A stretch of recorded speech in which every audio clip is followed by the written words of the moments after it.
यह संवाद उस समय का है जब महाभारत का युद्ध समाप्त हो गया था। दुर्योधन, दुशासन और सभी कौरव पुत्रों की मृत्यु हो चुकी थी। धृतराष्ट्र अपने कक्ष में अकेले बैठे आंसू बहा रहे थे। तभी उनके कानों में एक परिचित ध्वनि आई। प्रणाम भ्राताश्री धृतराष्ट्र। उस परिचित ध्वनि को सुनकर कहते हैं, आओ विदुर, तब के गए हुए अब आए हो। यहाँ धृतराष्ट्र उस प्रसंग की बात कर रहे हैं जब उन्होंने विदुर को हस्तिनापुर से जाने के लिए कह दिया था। क्या तुम अपने भ्राता श्री का आंसुओं से भरा यह मुखमंडल देखने आए हो? तुम तो निश्चय ही शोक प्रकट करने आए होगे ना? विदुर आगे बढ़कर उनके पैरों में झुक जाते हैं। तब धृतराष्ट्र पूछते हैं, क्या लंबी आयु का आशीर्वाद लोगे? विदुर कहते हैं, नहीं ज्येष्ठ भ्राताश्री। तब धृतराष्ट्र आगे कहते हैं, तब शोक प्रकट करो और जल्दी से चले जाओ। मेरे आंसुओं के साथ अकेला छोड़कर चले जाओ। विदुर। तब धृतराष्ट्र फूट फूट कर रोते हुए कहते हैं कि मेरा पुत्र दुर्योधन वीर गति को प्राप्त हुआ है। तुम्हें पता है विदुर, गदा युद्ध में भीम ने उसकी जांघा तोड़ी है। मेरे प्रिय पुत्र दुर्योधन की जांघा तोड़ी है। तब विदुर उन्हें सांत्वना देते हुए समझाते हैं और धृतराष्ट्र आगे कहते हैं, हे विदुर, तुम शोक भी प्रकट नहीं करोगे? तब विदुर कहते हैं, हे महाराज, क्या हमारी राजनीति इस योग्य थी कि उस पर शोक प्रकट किया जाए? तब धृतराष्ट्र रोते हुए कहते हैं, हे विदुर, मेरे प्रिय पुत्र दुर्योधन कोई राजनीति नहीं था। मेरा पुत्र दुशासन राजनीति नहीं था। अन्य गांधारी नंदन राजनीति नहीं थे। वह मेरे पुत्र थे। तब विदुर कहते हैं, ओ, आपके पुत्र थे, किंतु वह आपकी राजनीति की चौसर पर गोटियों की भांति जिए। ओ, आगे बढ़े और पीट कर विषाद से हट गए। ये न भूलिए भ्राताश्री, ये दांव आपने ही लगाया था और आप ही हार गए। युद्ध में पराजय और विजय का चक्र चलता ही रहता है। दुखी तो मैं हूं भ्राताश्री, जो मोम की डोरियों से बंधा हुआ न्याय और अन्य के बीच झूलता हुआ यह निर्णायक खेल देखता रहा और कुछ न कर सका। तब धृतराष्ट्र कहते हैं, इस युद्ध में मेरे 100 पुत्र वीरगति को प्राप्त हुए हैं। उसे तुम खेल कह रहे हो विदुर? क्या तुम्हारी छाती में हृदय के स्थान पर केवल नीति का एक ग्रंथ है? क्या तुम एक उल्टी गागर हो जिस पर मेरे आंसू ठीक नहीं पा रहे हैं? क्या यही तुम्हारा धर्म है? तब विदुर कहते हैं, धर्म की बात मत कीजिए महाराज। धर्म वह तोता नहीं है जो वही बोलता रहे जो आप उसे सिखाते रहे। आप अपने हितों के पिंजरे में धर्म को नहीं बांध सकते, क्योंकि धर्म का फैलाव तो त्रिलोक को अपने में समेटे हुए हैं और उनसे भी परे हैं। सांसों के लिए पवन को शुद्ध रखना भी धर्म है। जलाशयों में जल को शुद्ध रखना भी धर्म है। वृक्षों की रक्षा करना भी धर्म है। और इस युद्ध में आपके विरुद्ध युद्ध करना भी धर्म है। महाराज, इसीलिए पांडव पुत्रों को आशीर्वाद दीजिए। उन्होंने बड़े कठिन और टेढ़े मेढ़े रास्तों से चलकर अपने धर्म का पालन किया है। तब धृतराष्ट्र पूछते हैं, तो क्या मैं ही एक अधर्मी था? क्या वह धृतराष्ट्र अधर्मी है जिसकी शक्तिशाली बाहों का फैलाव अपने पुत्रों के शवों को नहीं समेट पा रहा है? तब विदुर कहते हैं, यदि आप धर्म के मार्ग पर रहे होते तो आप इस समय केवल अपने पुत्रों के शवों को याद नहीं कर रहे होते। परीक्षा की इस निर्णायक घड़ी में आप एक राजा नहीं, आप केवल एक पिता सिद्ध हुए हैं। और यही हस्तिनापुर और आपका दुर्भाग्य है।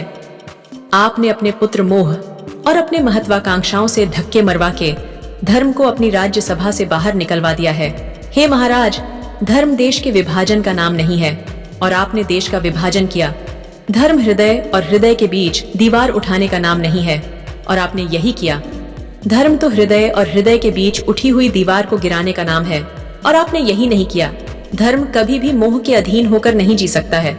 हे महाराज, धर्म आपके लिए एक कड़वा सत्य है। आज भी उसे मान लीजिए, उसे स्वीकार कर लीजिए, क्योंकि अभी भी आपने सब कुछ नहीं खोया है। तब धृतराष्ट्र टूटे मन के साथ बैठ जाते हैं और कहते हैं, विदुर, अब मेरे पास मेरे प्रियजनों के शवों के अतिरिक्त क्या रह गया है? तब विदुर कहते हैं, अभी आपके पास आपकी आत्मा है, अभी आपके पास आपकी अंतरात्मा है। इन दोनों को बचाने का प्रयास कीजिए और इस राजभवन से निकलकर हस्तिनापुर के किसी चौराहे पर खड़े होकर चीख कर कहिए कि हे हस्तिनापुर, मुझे क्षमा कर दो। तब धृतराष्ट्र कहते हैं कि क्या मैं उस हस्तिनापुर से क्षमा मांगू जो मेरे 100 पुत्रों के वीर गति को प्राप्त होने के पश्चात भी मेरे पास शोक प्रकट करने तक नहीं आया? तब विदुर कहते हैं, वो क्यों आता महाराज? आप जाकर शोक प्रकट कीजिए, क्योंकि आपने तो सिर्फ 100 पुत्र खोए हुए हैं, किंतु हस्तिनापुर ने तो अनगिनत पुत्रों की बलि दी है। और आप जो 100 वीरों को अपना पुत्र कह रहे हैं, वह भी तो हस्तिनापुर के ही पुत्र थे। तब धृतराष्ट्र कहते हैं कि क्या धर्म मुझसे मेरे पुत्र भी छीन लेगा? क्या धर्म मुझे मेरे पुत्रों पर रोने का अधिकार भी नहीं देगा?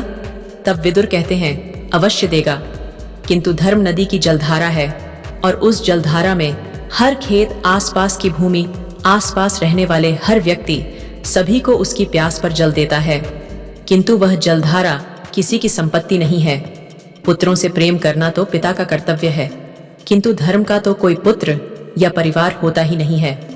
आपने यही नहीं सोचा? आपने अपनी महत्वाकांक्षा का अंगार दुर्योधन की हथेली पर रखकर कहा कि पुत्र, यह अंगार नहीं, चंद्रमा है, और वह अपने चाहने वाले पिता की बात भला क्यों नहीं मानता? हे महाराज, आपने उसकी हथेली पर इतने अंगार रखे कि उसकी हथेली स्वयं एक अंगार बन गई, और उसी अंगार ने उसे भस्म भी कर दिया। हे महाराज, वो आपकी महत्वाकांक्षा ही थी जो उसे खींचती हुई कुरुक्षेत्र तक ले गई, और इसलिए हे महाराज, इस युद्ध के लिए इतिहास सदैव आपको ही उत्तरदायी ठहराएगा। आप वह अतीत है जिसने भविष्य का मार्ग रोकने के लिए अपने पुत्रों के शवों की दीवार खड़ी कर दी। तब धृतराष्ट्र टूटे मन से कहते हैं कि तुम बात को सदैव ही की भांति कड़वी बोल रहे हो, किंतु तुम्हारे स्वर आंसुओं से भीगे हुए क्यों लग रहे हैं? तब विदुर कहते हैं, ऐसा इसलिए महाराज, क्योंकि मैं रो रहा हूं।